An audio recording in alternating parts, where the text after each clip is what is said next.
the Michael C. Rockefeller wing at the Metropolitan Museum of Art, 5th Avenue at 82nd Street, a weekday in late spring 2025. 9 bougie poles stand against the south wall between 15 and 20 feet tall, carved from inverted mangrove trees in 3 Asmat villages of southwestern New Guinea around 1960.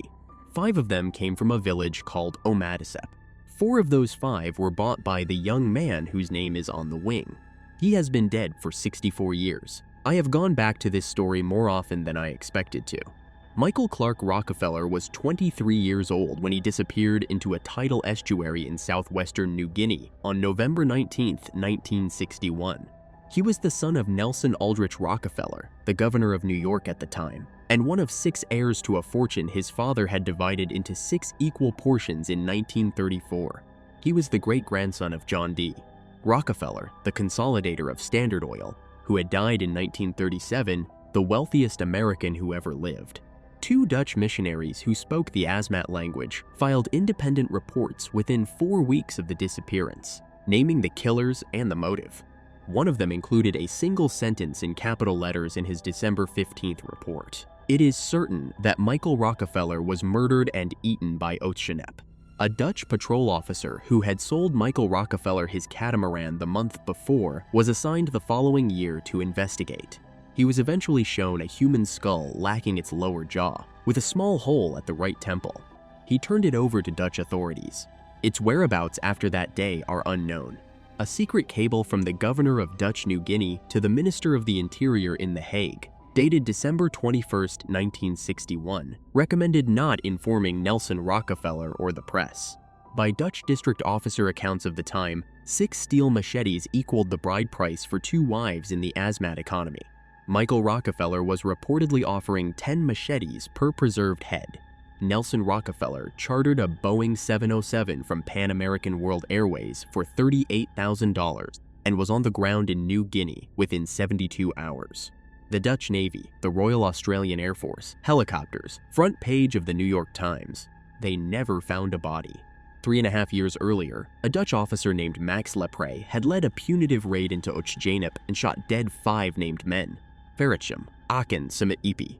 Each of the men later named in the missionary reports as having killed and eaten Michael Rockefeller was a son, brother-in-law, or successor of one of those 5, the Michael C. Rockefeller wing at the Metropolitan Museum of Art reopened in May 2025 after a 4-year, $70 million renovation. Asmat works are among the largest single categories on display. Michael Rockefeller's last recorded words, spoken to the Dutch anthropologist who survived 22 hours on the overturned catamaran hull, were, "I think I can make it." These facts are documented. They are also not the whole of what is known. This is the story of Michael Rockefeller, 23 years old, great-grandson of the wealthiest American who ever lived, who disappeared into a tidal estuary in southwestern New Guinea on November 19, 1961. It is also the story of what the Rockefeller fortune could not do, what the Dutch government chose not to say, and what the Metropolitan Museum of Art now holds in his name on 5th Avenue. Chapter 1. The Wing the Met opens at 10 on most days. On the weekday afternoon I have in mind, in the late spring of 2025, the South Gallery of the Michael C. Rockefeller wing held perhaps 30 people. The wing had reopened to the public in May after a 4-year renovation by the firms Y Architecture and Beyer Blinder Bell at a reported cost of approximately $70 million. There were new acoustic panels. There was new interpretive signage. The pieces on display numbered more than 1,800. Asmat works were among the largest single categories. The bish poles stood against the south wall, 9 of them, carved in the Asmat villages of Omadisep, Otsjanep, and Pur between approximately 1958 and 1960, each between 15 and 20 feet tall, an inverted mangrove tree with buttress roots facing the ceiling and the trunk carved with stacked human figures. The figures represented the recently dead. They were not portraits in any Western sense. They were placeholders, made to hold the spirits of the dead in the village, until the dead could be paid for in the only currency the Asmat recognized for that purpose. 5 of the 9 came from a village called Omadisep along the island and river system in what was then Netherlands New Guinea and is now the Asmat Regency of South Papua, Indonesia. 4 of those 5 were bought in late June of 1961 by a 23-year-old American named Michael Clark Rockefeller, the son of New York Governor Nelson Aldrich Rockefeller, on the first of his 2 trips to the region. The first trip lasted 5 months. The second one lasted 4 weeks. Michael never came home from the second. The wing in which these objects now stand was paid for, end to end, by the Rockefeller family. Per reporting in ArtNet News, the original 1982 construction cost approximately $8.7 million, and the installation approximately $9.48 million. The architects of record for the original wing were Kevin Roche, John Dinkeloo, and Associates. The renovation completed in 2025 added approximately $70 million on top of those numbers. The collection inside it began with Nelson Rockefeller's Museum of Primitive Art, which he founded in 1954 and opened to the public in February of 1957 at 15 West 54th Street, 1 block north of the Museum of Modern Art that his mother, Abby Aldrich Rockefeller, had co-founded in 1929. Both museums existed because the Rockefeller fortune underwrote them. The Rockefeller fortune existed because John D. Rockefeller Sr. had consolidated Standard Oil between 1870 and 1911 into the largest private industrial enterprise of the 19th century.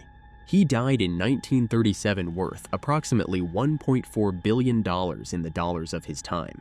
By Encyclopedia Britannica's GDP share calculation attributed to Forbes, the equivalent figure in 2025 terms is approximately $435 billion. He was, by that measure, the wealthiest American who ever lived. The chain from Standard Oil to the Bijt poles on the south wall of the Met runs 3 generations and 2 oceans. I have been to this wing. It is, in the simplest sense, a beautiful room. The poles are extraordinary objects, carved with technical skill and ritual seriousness, made by men who had no awareness that the materials they used would one day stand under climate-controlled lighting on Fifth Avenue. The wall labels describe the Biz J as a memorial to the recently dead, awaiting an avenging raid that would release the deceased's spirit into peace. The labels are accurate as far as they go. They do not say which raids these particular poles were awaiting, or whether the raids ever took place, or what the village of Omadisep was doing. In the 4 months between the day the poles were sold to a 23-year-old American and the day he came back to buy more. A great deal of museum thought has gone into the labels in the last decade. The galleries reopened in 2025 with new interpretive content, acknowledging the regional histories and the collecting economies that produced the objects. The wing is not a hostile environment to the questions this story will ask. It is, however, a wing on Fifth Avenue. The objects in it are not in Omadisep. They were carried out by boat and by air, and by the institutional decisions of the Rockefeller family. And they were paid for, in the field, with steel. The story of how those poles came to stand on Fifth Avenue does not begin in New Guinea. It begins in upstate New York in the early 1930s, when a young man named Nelson Aldrich Rockefeller received, as part of an arrangement his father had made for all 6 of his children, a $40 million trust fund. Chapter 2. Pocantico Hills, Westchester County, New York. A wooded estate of approximately 3,400 acres on the east bank of the Hudson, 25 miles north of Manhattan. The Rockefellers had owned land in this area since 1893, when John D. Rockefeller Sr. began buying tracts of upland farmland. The stone Georgian mansion he built on a ridge above the river, called Kikuit, was begun in 1905 and completed in 1913. By the 1930s, the family seat included formal gardens, a private golf course, a coach barn, multiple residences for seniors' children, a brick complex called the Playhouse with a swimming pool and tennis court, and an internal road system that ran through the property without marked signs. The compound had its own postmark. The grounds, like the great estate the Goulds had built in Lakewood 30 years earlier, were the visible part of an arrangement that was almost entirely private. It was here that Nelson Aldrich Rockefeller, born in 1908, the third of John D. Jr.'s 6 children, grew up. He attended Dartmouth, graduated in 1930, and the same year married Mary Todd Hunter Clark, a Philadelphia mainline socialite from a family long established on Philadelphia's social register. They had 5 children. The 5th was Michael Clark Rockefeller, born May 18, 1938, twin to his sister Mary. John D. Jr. had created $40 million trust funds for each of his 6 children in 1934, 4 years before Michael was born. Nelson received one. By the time Michael came of age, the precise present-day value of that trust fund was a figure the family did not publish.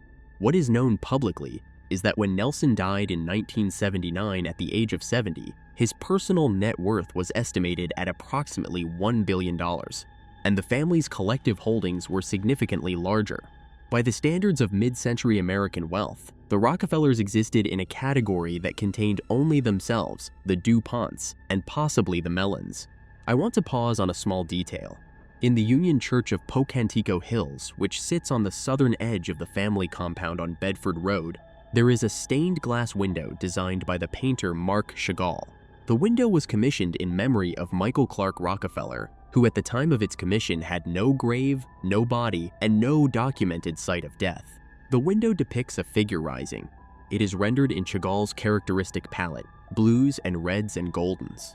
It is the only formal memorial to Michael Rockefeller that the family has produced. It hangs in a church the family built, in a village the family owned, on a road the family maintained. The window was installed before there was any settled public account of how Michael had died, and it has stood unchanged through every account that has followed. His childhood, in the years before his death, was spent between Pocantico, the family's Park Avenue apartment in Manhattan, and the Rockefellers' summer home at Seal Harbor on the Maine coast. He attended Phillips Exeter Academy, then Harvard. He graduated cum laude in 1960 with an AB in history and economics. He served 6 months as a private in the U.S. Army, which was the standard short-form military commitment for young men of his class in the late 1950s. He was, by every account that survives in print and in private correspondence, a quiet young man, serious about his subjects, considered by his classmates more thoughtful than ambitious. His twin sister Mary, who has spoken about him publicly since the early 2000s, has described their relationship as the central one of his life. In late 1960, Michael Rockefeller had just turned 22. He was a recent Harvard graduate. He was a trustee at his father's museum. He had received an inheritance whose specific value the family has not disclosed. He could have spent the next 10 years doing nearly anything available to a young American with his name and his bank account. What he chose to do was to go to the place his father's collecting had reached, but his father himself had never been to. If you have made it this far, you should probably subscribe. It is free and it is what keeps these coming. Chapter 3. The Museum on February 21, 1957. The Museum of Primitive Art opened to the public at 15 West 54th Street in Manhattan. The building was a converted townhouse, 4 stories above street level, with gallery space on 3 of them. The admission charge was 35 cents. The director, Robert Goldwater, was a scholar of modern art, whose first book had been the 1938 monograph Primitivism in Modern Painting. His wife, the sculptor Louise Bourgeois, was at the opening.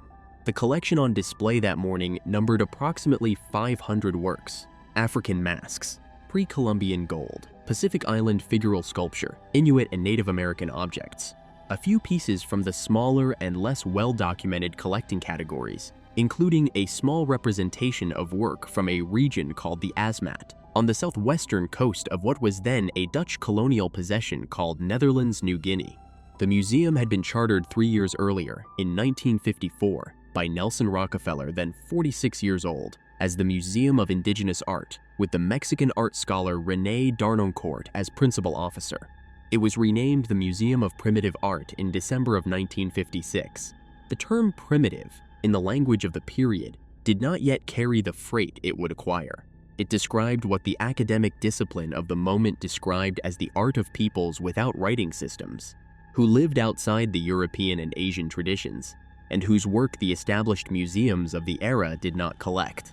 That established refusal was the museum's reason for existing. By the late 1950s, the Metropolitan Museum of Art held no comparable collection.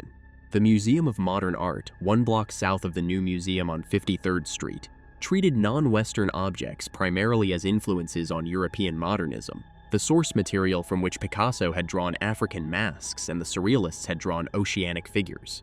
Goldwater's museum proposed a different argument, which was that the objects themselves deserved evaluation on their own terms. I want to sit with the colonial economy for a moment. By the late 1950s, the Asmat region was being administered by the Dutch as part of the Southern New Guinea district. Headhunting, which was the central religious and economic practice of the Asmat people, had been formally outlawed by the Dutch colonial government in 1954.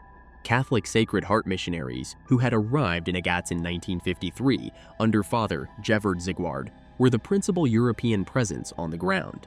The American Crozier Order would follow in 1958. By the end of the decade, Asmat villages were trading carved wooden objects, particularly the inverted mangrove bis J poles and ancestor figures called bis for steel axes, tobacco, fishhooks, cloth, and machetes. The tobacco, by the report of the missionaries and the colonial officers, the Asmat had become addicted to. The trade had not existed 30 years before. The supply of objects expanded to meet a demand created by the same colonial system that was suppressing the practice the objects were originally made to support. The Asmat were, in the language of the time, being pacified. The pacification was producing art. By the late 1950s, the mechanics of the trade were a matter of public record in the colonial press. Western collectors arrived in Agats with the assistance of the missionaries or the Dutch district officers. They were transported by canoe or motor launch into the villages. They negotiated through a missionary or a local interpreter for bij poles and ancestor figures, for shields and drums and ritual objects, against payment in steel goods, tobacco, cloth, and fishhooks. The villagers who had no use for cash took the goods. The objects went onto boats, then onto ships, then into climate-controlled crates, then into the storage rooms of the Tropen Museum in Amsterdam, the Rijksmuseum voor Volkenkunde at Leiden, and, eventually, the Museum of Primitive Art at 15 West 54th Street in Manhattan. Nelson Rockefeller, who had collected pre-Columbian and Native American objects since the 1930s, became interested in the Asmat in the mid-1950s. Adrian Gerbrands, then deputy director of the Dutch National Museum of Ethnology at Leiden, had been to the region and was advising Western institutions on acquisitions. By the time the museum opened, Asmat objects were beginning to appear in Western collections through institutional channels that combined missionary contacts, Dutch government cooperation, and direct purchase from villagers. Michael Rockefeller became a trustee of the museum during his Harvard years. He was the youngest in the room. By the end of the 1950s, the Museum of Primitive Art's curatorial interest had reached a region of southwestern New Guinea that no road had yet been built to, and that the Dutch colonial administration had finished suppressing only 4 years earlier, in a campaign whose final act would matter quite a lot to the story of Michael Rockefeller. Chapter 4. The Asmat 18,000 square kilometers of mangrove. The Asmat region, on the southwestern coast of what is now South Papua, Indonesia, and was in 1961 Netherlands, New Guinea, is a flat expanse of tidal swamp and river delta drained by a network of waterways that empty into the Arafura Sea.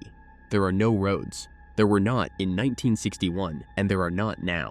Movement through the region in those years was by river, by canoe. In dugout boats, the Asmat had been carving from single mangrove trees for centuries. The villages stood on slight rises along the river mouths, per Perimapun. Agats, the Dutch administrative outpost. Otsjanep on the Uda River with several hundred residents in 1961. Omadisep, larger, adjacent. Basim, where one of the missionaries was stationed. The water was brackish or saline or fresh depending on the tide. The forest was not penetrable on foot for any meaningful distance. Sago palm was the staple crop, processed by women into the starch that fed the village. Hunting for pig, cassowary, and crocodile supplemented the diet. By the standards of subsistence economies, the Asmat lived well. By the standards of accumulation economies, they owned almost nothing. The Asmat were, in the framework the anthropologist who followed Robert Gardner and Karl Heider would later apply to them, a violent society. Intervillage conflict was constant. Headhunting was the central social and religious practice of the adult male population. A man's status in the village was a function of the number of heads he had taken or contributed to. A man without a head to his name was, in the language of the period, an incomplete man. The cosmology that organized the practice was specific and operational, not symbolic, and the missionaries and colonial officers who reported back to Europe were careful to record it accurately, because misunderstanding it had cost lives. I want to describe the bij pole as an object. A bij pole is a mangrove tree, cut down, inverted, and replanted with the buttress roots in the air. The roots, which fan outward at the top of the inverted tree, are carved into a lacy projection called the cimen. The trunk, descending from the cimen toward the ground, is carved with stacked human figures, one on top of another, each representing a member of the village who has recently died. The figures are not portraits. They are placeholders, made to hold the spirits of the recently dead in the village. They are also indictments. Each figure represents a death that has not yet been paid for. In the Asmat understanding, every death except those of the very young and the very old was caused by an enemy, either by direct violence, or by sorcery, or by some failure of relationship that allowed the spirit world to penetrate the village. The dead remained in the village as malevolent presences until their deaths were avenged. The Bizjay pole held them. After the avenging headhunt was complete, the warrior's blood was rubbed into the pole. The pole was then left to rot in the sago groves so that the fertility seeped into the earth where the staple crop grew. The pole was both an indictment and a contract. A head was both a weapon and a seed. 4 of the Bij poles standing on the south wall of the Met today were sold to Michael Rockefeller at Omadisep in late June of 1961. They had been carved between approximately 1958 and 1960. The indictments they contained, in the village's understanding, had not been settled. Whether the spirits in them had been paid for between the time the poles were carved and the time they were sold is a question the historical record does not answer. The poles were sold while the indictments were still standing. In September of 1957, a flotilla of 124 warriors from Omadisep and Otsjanep set out together on a joint headhunting raid against villages farther inland. The arrangement, by the accounts the missionaries collected from survivors, was that the 2 villages would split the spoils. The Omadisep warriors, in the course of the raid, turned on their Otsjanep allies. By Carl Hoffman's reconstruction, only one Otsjanep man survived the initial betrayal. He crawled home to alert his village. The cycle of counter-raids that followed killed an estimated 113 men across the region. Of the original 124, 11 returned alive. The Dutch colonial controller for the southern Asmat received reports of the casualties through the missionary network within weeks. The reports had a clinical specificity that the Dutch administration found difficult to ignore. Headhunting had been formally outlawed in 1954. The outlawing had been enforced through a combination of moral suasion by the missionaries and occasional administrative warnings from the controller's office in Agats. The September 1957 raids made it clear that moral suasion was not going to be sufficient. In January of 1958, the controller decided to intervene directly. Subscribe if you want to see how this ends. Chapter 5. January 18, 1958, Max Lepre, also spelled Lepre in some surviving Dutch records, was the colonial controller for the southern Asmat district in late 1957 and early 1958. He was Dutch, in his 30s, attached to the Office of Native Affairs in Agats, and charged with the operational suppression of headhunting in the region after the September raids. His brief was specific. The southern Asmat was to be brought into compliance with the 1954 prohibition. The escalating counter-raid cycle between Omadisep and Otsjanep was to be stopped. The instrument was, by the standards of late colonial administration, the patrol, a small armed force of Dutch officers with native police auxiliaries, moving by motor canoe from village to village, confiscating weapons, conducting interviews, and making public examples where the controller judged it necessary. On the morning of January 18, 1958, Lepre's patrol arrived at Omadisep. The records preserved in the Dutch National Archives and reconstructed in detail by the journalist Carl Hoffman in his 2014 book Savage Harvest indicate that the patrol confiscated weapons, including spears and shields, and burned a number of canoes that the controller's office had identified as having been used in the September raids. The Omadisep response was, by the Dutch accounts, sullen but not openly resistant. The patrol withdrew. 3 weeks later, on February 6th, the patrol moved to Otsjanep. What happened at Otsjanep is recorded in 2 registers.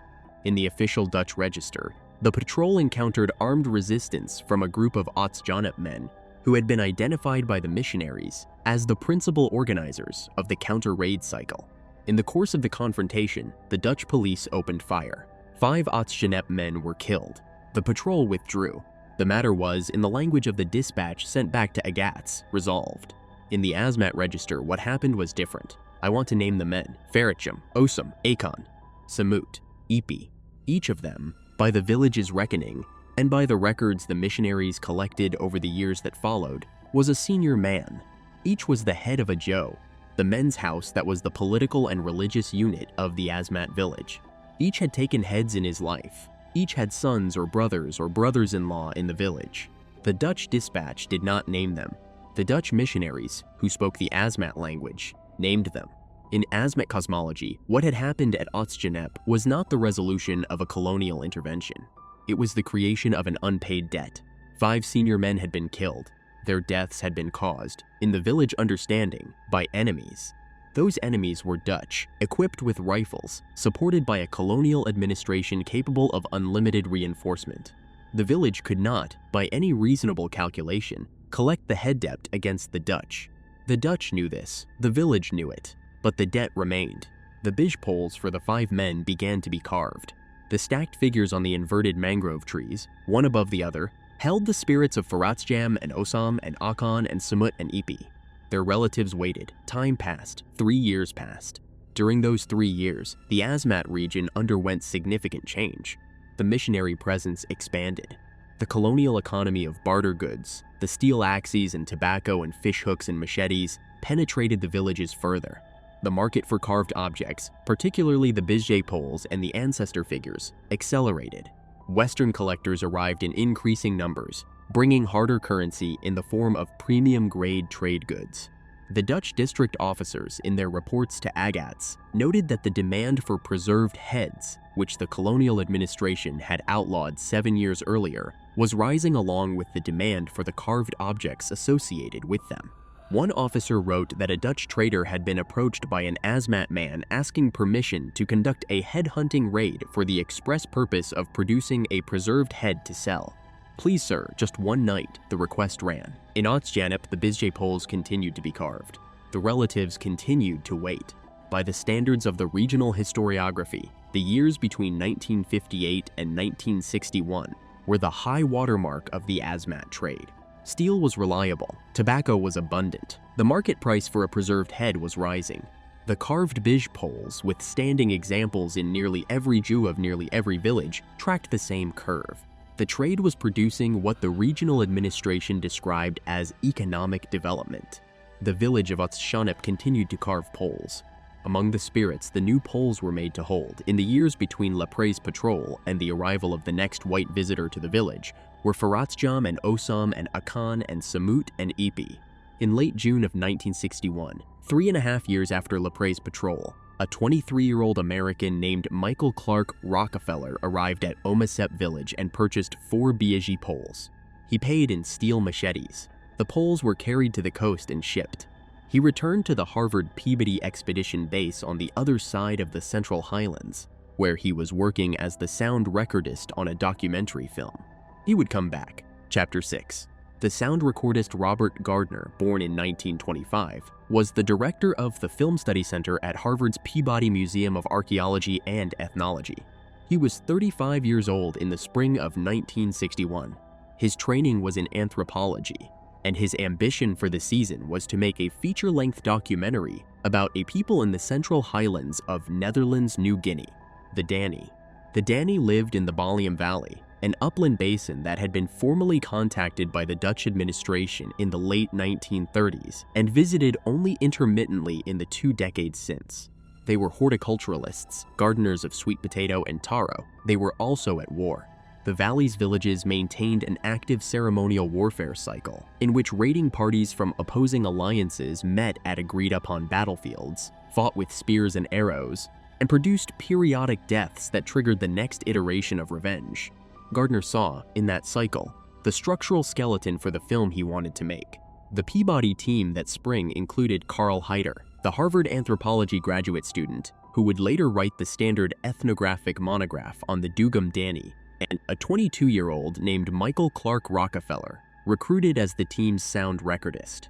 Michael had been a trustee at his father's Museum of Primitive Art for 2 or 3 years by then.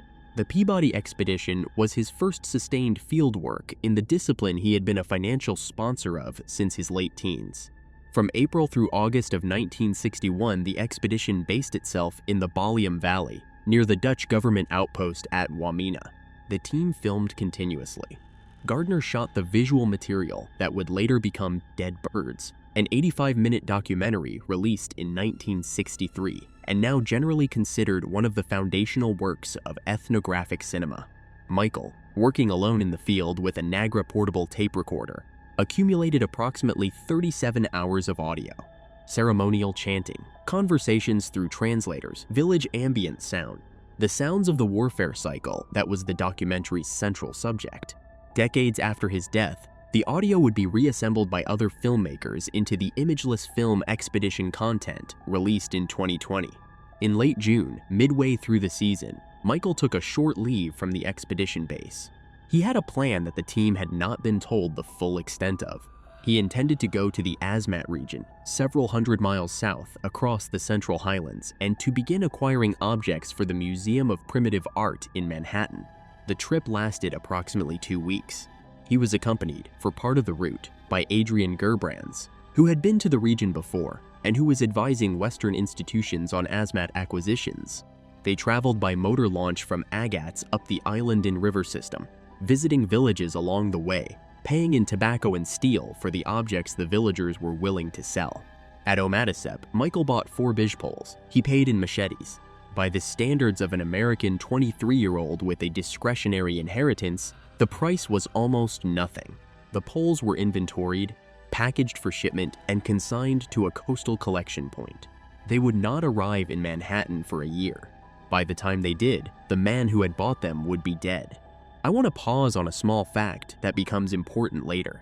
A Dutch district officer, writing in the 1961 administrative record from Agats, noted that Michael Rockefeller's presence in the Asmat was producing a measurable increase in local trade. The demand for preserved heads had risen along with the demand for the carved objects. The officer recorded an exchange in which an Asmat man had approached a Dutch trader to request permission for a single night of head hunting, on the express grounds that there was a buyer who would pay well for the result. "Please, sir, just one night." The officer recorded the request as a curiosity. The administrative record passed up the chain without comment. The buyer was not named. In late August, the expedition began winding down. Gardner had completed his filming. Heir was packing his field notes. Michael flew home briefly. In Manhattan, he learned that his parents, married for 31 years, were divorcing. His mother had spent the summer at Seal Harbor without his father. The proceedings had been quietly filed earlier in the season. The divorce would be finalized in 1962. Michael said little about it in the correspondence that survives. His twin sister Mary has said in interviews many years later that Michael processed difficult emotional material by working harder. 3 weeks after returning to New York, he was on his way back to the Asmat. Renee Wassing had agreed to accompany him. A boat would be waiting in Agats. Subscribing is how stories like this keep showing up in your feed. It is free. Chapter 7. The catamaran 2 dugout canoes lashed together, roughly 40 feet long, decked over with sawn planks, equipped with twin outboard engines mounted on a transom at the stern. A homemade catamaran. By the standards of the southern Asmat coastline, where the Arafura Sea breaks heavily on shallow river mouths, and where the only other vessels available were the village's own dugout canoes, an unusual and well-engineered boat. It belonged, in October of 1961, to a young Dutch patrol officer named Wim van de Waal, who was attached to the Department of Native Affairs in Agats and had built or commissioned the boat for regional fieldwork. Van de Waal sold the catamaran to Michael Rockefeller. The detail is worth pausing on. The same officer who would, 6 months later, be assigned to investigate Michael Rockefeller's disappearance had sold him the boat in which he disappeared. Michael arrived in Agats in early October. His companions on the expedition were Renee Wassing, a Dutch government anthropologist of 34, attached by the Department of Native Affairs to accompany him, and 2 Asmat teenagers, Simon and Leo, hired as boat crew and local guides. The plan, set out in the correspondence Michael had sent home before leaving New York, was a 3-month coastal collecting expedition. The team would work from village to village, building a personal collection that would be transported back to Manhattan for inclusion in the Museum of Primitive Art, and eventually in the Met. The danger of the expedition was not the villages. The Dutch patrol officers, the missionaries, and Michael's father in Manhattan were all confident that the villages were safe. Headhunting had been outlawed for 7 years. The mission posts were operational. The Asmat were, by the official Dutch description, integrating into the colonial economy. The danger of the expedition was the sea. The southern Asmat coastline runs roughly 400 miles east to west along the Arafura. There are no harbors. The rivers empty through shifting estuaries into shallow surf. The dry season runs from May through October. The wet season, when the southwest monsoon builds, runs from November through April. Michael's expedition was scheduled to overlap the transition. The catamaran was rated for inland river travel and short coastal hops in calm weather. The monsoon had not been part of the calculation.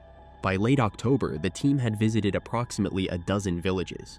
The collecting routine was standardized: arrive by motor launch, drop anchor offshore, wade in on the rising tide, sit on the beach with the village headman or one of the senior carvers, lay out the goods: tobacco, fishhooks, line, cloth in standardized lengths, steel axes, machetes of varying grade, identify the objects of interest in the village's storehouses, negotiate through the missionary's interpreter, where available, or through a translator hired in agats. Pay in goods, inventory the acquisition, move on. By the report Stichting Papua Erfgoed has compiled from the surviving records, Michael and Wassing acquired more than 50 objects in the first 6 weeks. Ancestor figures, shields, drums, soul ships, a small number of preserved heads, of which the documentary record is incomplete. The collection was inventoried at temporary storage points along the coast. The price Michael was paying, by the running observation of Dutch district officers, exceeded the rate that local administrative reports had been recording. By those Dutch district officer accounts, 6 steel machetes already equaled the bride price for 2 wives. Michael was reportedly paying 10 machetes per preserved head. I want to hold that asymmetry for a moment. 10 machetes was, in the village's accounting, a household-altering payment. It was reckoned in the units the village used: bride price, head price, raid price. By the standards of the Manhattan gallery economy that the Museum of Primitive Art operated in, the same exchange was the cost of a single object that, mounted on a south-facing wall, would be appraised in 5 figures and insured in 6. The trade was not balanced. It was structured for a specific outcome. In the personal correspondence Michael sent home from the Asmat in October and early November, the most notable feature is what is not in it. The divorce his parents had finalized over the summer was not mentioned. The emotional state of his mother, contemplating the legal end of a 31-year marriage, was not mentioned. The expedition itself was described in the language of an inventory: villages visited, objects acquired, weather conditions, logistical problems. The work he had decided to do, he was doing. By mid-November, the seas off the southern coast had become heavy. The southwest monsoon was working into a peak. The Dutch patrol officers in Agats had begun advising Michael to suspend the expedition until the seas eased. The advice was not heeded. On the morning of November 17th, the catamaran left the village of Pur for a crossing of the Islandin River mouth, headed for a string of villages farther east along the coast. The twin outboards swamped at the surface-line. The catamaran capsized about 3 miles offshore. Chapter 8, The Uta I Think I Can Make It. The exact phrasing was René Wassing's recollection, given to Dutch authorities and to journalists in the days and weeks that followed, of what Michael Rockefeller said to him on the morning of November 19, 1961, before stepping off the overturned hull of their catamaran into the open sea. The phrasing has been preserved in this English language form in every subsequent account. There is no contemporaneous transcript. Wassing's recollection is what survives. The events of the preceding 36 hours can be reconstructed with reasonable confidence from the Dutch Navy dispatches compiled after Wassing's rescue, the missionary reports filed in December, and the corroborating fieldwork Carl Hoffman conducted in the region in 2012. On November 17th or the early morning of November 18th, depending on the source, the catamaran's outboards swamped at the mouth of the Islandin Delta. Some Dutch sources call the specific channel the Islandin. Hoffman has identified it as the Betch.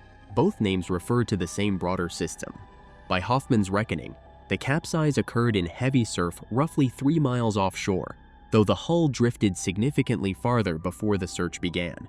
The 2 outboards were lost. The hull floated upside down. Michael, Wassing, Simon, and Leo all reached it.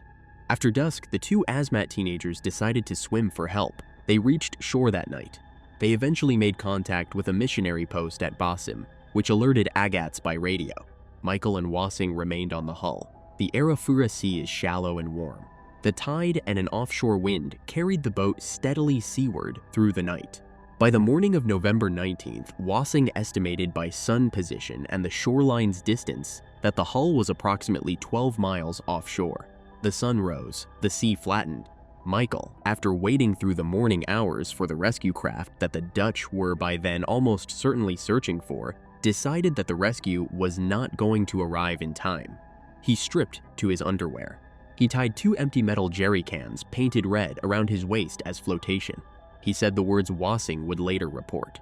"I think I can make it." He left the hull and began to swim east toward the coast. Wassing did not follow. He was a stronger believer in the search. He remained with the boat. 22 hours later, on the morning of November 20th, a Dutch Navy patrol craft sighted the overturned catamaran approximately 22 miles offshore and recovered him. Wassing was severely sunburned but alive. He told the Navy what had happened and what Michael had said. Michael's swim, by Hoffman's reconstruction in Savage Harvest, lasted approximately 12 to 14 hours. He kept his head above water by the buoyancy of the 2 jerry cans. The Arafura is warm enough to survive in for that long. By the late morning of November 20th, Michael Rockefeller, exhausted and sunburned, stripped to his underwear with his improvised flotation, had reached the surf line near the mouth of the Uta River, 3 miles downstream of Otsjanep village. The Uta is not a large river. It is one of the tidal channels that drain the inland mangrove. At its mouth, on the morning of November 20th, a canoe of Otsjanep men was waiting for the tide. The canoe was returning from a trip to the Piramapun area to the east. There were, by the accounts the missionaries collected within 4 weeks, 4 men in it. The names recorded in the missionary record were Pep, Ajim, Finn, and Dombai. Dombai was the leader of the Pirien Jo, one of the men's houses of Otsjanep. The other 3 were from other Jews in the same village. The men in the canoe were each, by the village's reckoning, the son or brother-in-law or successor of one of the 5 men Lepre had killed in February of 1958. Ferichim, Akon, Samut, Ipi. The head dept for those men remained in the village's Bijed poles, in the Sago groves, in the cosmology of unavenged death that had organized Otsjanep social life for 3.5 years. A Tuan swam past the canoe. "I want to hold that moment." A young man with 2 empty red jerry cans tied to his waist, exhausted from a 12 to 14-hour swim, beckons to a canoe of men he has never met. He believes, with reasonable confidence at that distance, that they will help him. He is, by the institutional standards of the world he comes from, the son of the governor of New York, the great-grandson of the wealthiest American in history, a trustee of a museum whose collection includes objects bought from these men's village. He has no idea who is in the canoe. He has no idea what they have been carrying with them, in the bij poles in their Jews, for 3.5 years. The canoe waits for the tide. The young man waves. The accounts of what happened next were collected, in the weeks and months that followed, by Father Cornelius van Kessel and Father Hubertus von Pey, from Asmat witnesses who described the event in detail. The accounts agree on the broad outline. They disagree on minor particulars. They were filed in December of 1961 and have been corroborated by Hoffman's 2012 interviews in Otsjanep, particularly with an elderly former headman of the Pirien Jo named Kokai. The accounts describe this. The white man waved. He asked in Pidgin Malay or in gesture for help. By Hoffman's reconstruction, an argument broke out in the canoe. Dombai argued against killing him. Ajim and Finn pushed for it. Pep, the youngest of the 4, drove his spear into the white man's ribs from the canoe, non-fatally. Variant accounts have given the spear thrust to Finn instead. The white man was pulled into the canoe. The canoe turned upstream into a hidden creek of the Jawar River. The killing was completed there. The body was prepared in the manner the village understood. The remains were taken back to Otsjanep across the course of the day. The head was carried to Finn's Jo. By the missionary accounts, the brain was consumed in the men's house of Finn, in the cooked and eaten ritual that closed the head dept cycle. The tibia and femurs were preserved for fishing tools and bone weapons, in the customary practice. The body was distributed across an estimated 15 men of 4 Jews. In the cosmology of Otsjanip, the head depth of February 6, 1958 was, in the village's reckoning, paid. 3.5 years had passed since Lepre's patrol. The relatives had waited. If you are still watching, you are who I make these for. Subscribe and I will keep making them. Chapter 9. The Cable. It is certain that Michael Rockefeller was murdered and eaten by Otsjanip. The sentence appeared in capital letters in a 4-page report by Father Cornelius van Kessel, the Dutch Catholic missionary stationed in the southern Asmat by the mid-1950s, dated December 15, 1961. By the date of the report, the news of Michael's disappearance was 26 days old. The official search had occurred and ended. Nelson Rockefeller had chartered a Boeing 707 from Pan American World Airways for $38,000 and flown to New Guinea with his daughter Mary within days of the disappearance. The Royal Australian Air Force committed helicopter assets to the search out of Morocco. The Dutch Navy committed coastal patrol craft. Asmat villagers paddled the coastal rivers and the mangrove channels. The operation covered, by various contemporaneous accounts, an area comparable in scale to the Asmat region itself. The search lasted roughly 10 days. They found nothing. By late November, Nelson Rockefeller had faced the press at Morocco. The New York Times had been giving the story near-daily coverage. Life magazine had Elliot Elizafon shooting photographs that would appear in the December 1st issue. The consensus at the end of that press conference was that no further air and sea coverage would find a body. Nelson and Mary flew home. The official search wound down. Then Van Kessel's report arrived in Agats. The report ran several pages. It identified the killers by name, Pep Aim Fin Dombai. It identified Dombai as having argued against the killing inside the canoe. It described the spearing at the Uta River mouth, the towing into the hidden creek of the Jawar, the killing and the dismemberment, the distribution across 4 Jews. It identified the underlying motive in the unpaid head debt for Faratsjam and Osam and Akon and Samut and Ipi. Independently, Father Hubertus von Pey, the Dutch missionary at Omadisep, had received the same account from a different direction. 4 Asmat men had walked into his missionary's house in the 2nd week of December and confessed the killing to him in detail. He wrote his superior in Agats and transmitted the substance of the confession to the regional Dutch controller. The names matched, the body part inventory matched, the motive matched. A 3rd Dutch missionary, Father Jan Smit, who had known Michael personally before the expedition, reported having seen an Asmat warrior wearing a pair of distinctive boxer shorts that he believed had belonged to Michael Rockefeller. The shorts were of an American cut and pattern not available through the trade goods that circulated in the region. They had been on Michael when he stepped off the hull on the morning of November 19th. They were now on a warrior at Otsjanip. By the 3rd week of December, 4 weeks after Michael Rockefeller had disappeared from the overturned hull off the island in Delta, the Dutch colonial administration in southern New Guinea was in possession of 3 independent, mutually corroborating sources, each from a different language fluent observer, each from a different vector of information. Its response was contained in a single cable. On December 21, 1961, the governor of Dutch New Guinea, Peter Johannes Platiel, who 6 weeks earlier had stood beside Nelson Rockefeller at the Morocco press conference, sent a cable to the Minister of the Interior in The Hague. The cable was marked secret and carried an instruction to destroy. A fragment of it survives in the Dutch National Archives, recovered by Karl Hoffman's investigator in the early 2010s. The cable, in summary, stated that the governor had reviewed the missionary reports. He acknowledged their internal consistency. He noted, in language that reads as either professionally cautious or politically convenient, that no formal evidence had been found. The governor's own phrasing, partially preserved in the fragment, was that the matter did not seem germane to him to communicate to the press or to Rockefeller Sr. at that time. I want to sit with that decision. A government, in possession of 3 independent confirmations of a high-profile death, decided not to inform the family.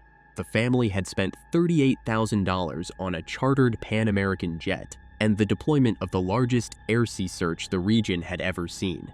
The government had received, within 4 weeks of the disappearance, a documented account of the killing from 3 priests who spoke the local language. The government calculated that the family was better off not knowing. The family was not asked. No further investigation was ordered. The missionary reports were filed. Their religious order instructed Van Kessel and Von Pey not to speak publicly. The matter was closed. In 1962, the Department of Native Affairs assigned a young patrol officer named Wim van de Waal to conduct a closer investigation in Otsjanep. The previous October, in Agats, Van de Waal had personally sold Michael Rockefeller the catamaran that capsized off the island in Delta.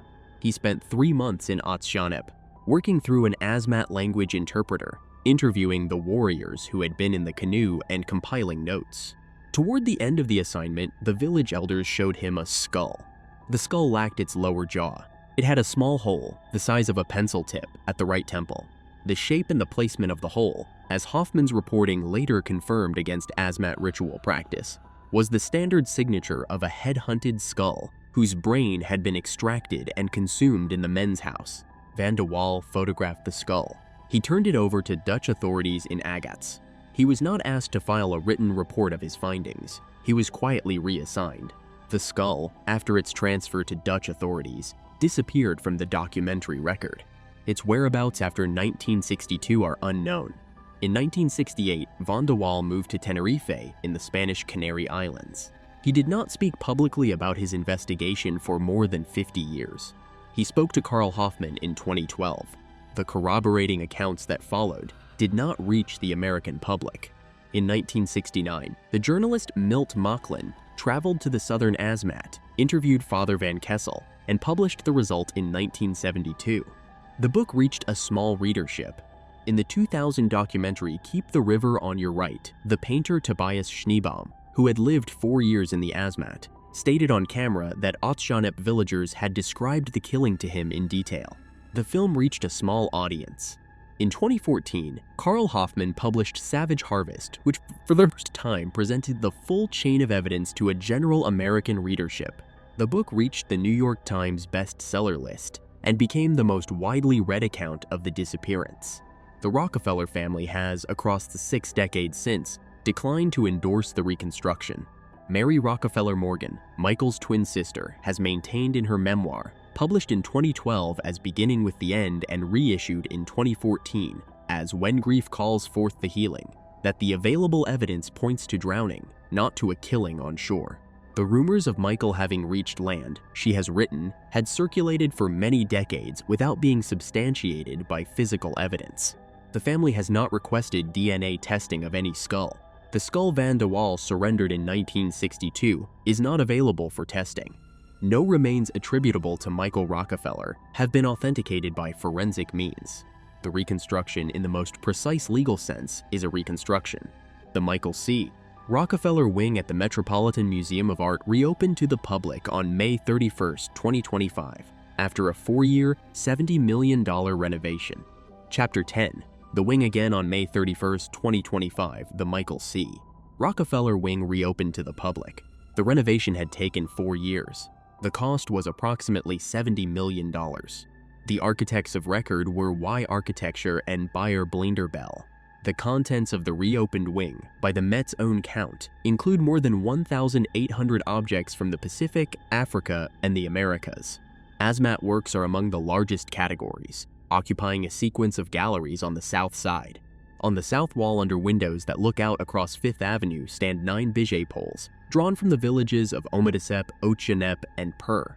4 of them were acquired at Omadisep in late June of 1961 by a 23-year-old American whose name is now on the building. The Rockefeller family paid for the wing in its entirety.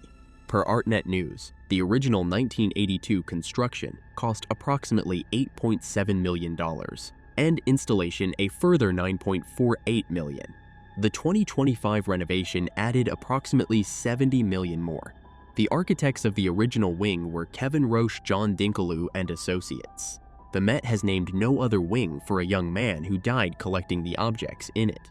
The collection grew from Michael Rockefeller's acquisitions in late June and October-November of 1961, from later additions by his father, and from gifts and bequests to the Met by other Asmat collectors in the decades after. The Met has not, in the wing or in its public catalog, formally distinguished Michael's personal acquisitions from the later editions. The wing carries his name. The objects are presented as a collection. I want to step back from the wing for a moment. It would be easy to read this as a story about a young man who went somewhere too dangerous. That is not what this is. What strikes me, having spent the time I have spent with this material, is that Michael Rockefeller was not naive. He had been to the Azmat already in late June of 1961. He had heard the missionaries' accounts of head hunting. He understood that the bijay poles he was buying had been carved to hold the spirits of the village's unavenged dead. What he did not believe, in the way the village believed, was that the cosmology was a current operating reality and not a symbolic past. Each of the men who killed him was a son or brother-in-law of one of the 5 men Max Lepre had killed 3.5 years earlier.